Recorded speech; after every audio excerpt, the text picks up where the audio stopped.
I'm Josh Kapelman. I'm Elizabeth Landers. And I'm Madeline Luce. And this is the Gleason Report.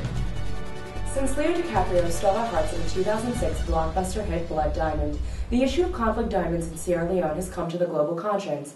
But how does the conflict look now? On September 14th, the UN announced that it would extend for another year its peacebuilding office on the ground in Sierra Leone. Peacebuilding and conflict prevention began in 2000 when a group of 75 nations came together to create an international statute called the Kimberley Process. This laid the groundwork that would certify if a diamond was conflict-free and thus suitable to be sold on a world market. But just how much can the UN do to enforce this loosely grounded agreement? One of the propositions we will suggest to prevention workers in the next several minutes is to change the institutional structure of the Kimberley Process in order to establish the certification scheme. Now to Madeline. I'm here with Nelson, a prevention worker on the ground in Sierra Leone. What is your daily life like as a prevention worker, and what kind of work are you doing in Sierra Leone? My organization works trying to creating alternative jobs and bringing awareness to the human rights violations and the failures of the Kimberley Process. How do you feel that the Kimberley Process is serving the people of Sierra Leone, and how has it affected you personally? The Kimberley Process is supposed to protect the interests of the citizens on the ground, but it has not stopped all of the problems associated with conflict diamond. Our organization works to empower the young citizen of Sierra, give them the necessary skills to get a good job and to be integrated into the society so that they do not turn to opportunities created by conflict diamond as source of income and livelihood. Thanks, Madeline. Now to Josh at the United Nations.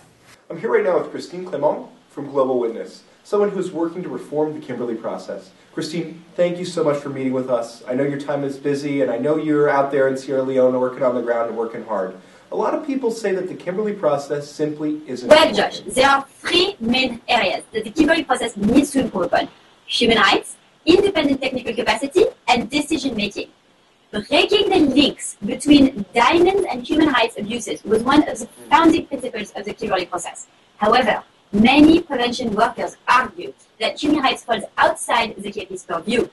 Secondly, Josh, despite the fact that the Kimberley Process has 75 country members, there is no permanent structure, funding, or central repository of knowledge. There is a lack of continuity between its rotating chairmanships, which rotates every single year, which has led to insufficient monitoring and slow response to crisis situations. The process doesn't have the capacity to consistently and effectively follow up on issues.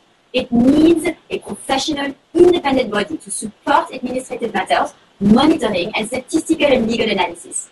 I personally am committed to doing what needs to be done to ensure the prevention workers on the ground have the ability to actually end the trade of conflict diamonds. You're doing that, and thank you so much for appearing here on the Gleason Report. There's definitely a lot that needs to change in order for prevention workers to do a better job.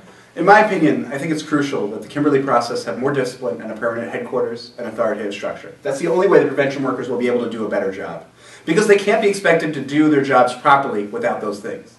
The fact of the matter is that the Kimberley Process failed at preventing the trade of conflict diamonds in the Côte d'Ivoire, while KP Chairman Matthew Yamba of the Democratic Republic of Congo urged countries simply to exercise strong vigilance against Côte d'Ivoire diamonds. I think it's just too little, too late. Yeah, I agree. Unless something changes, another diamond-driven civil war is just around the corner. The Kimberley Process isn't working, and it's time that it's changed.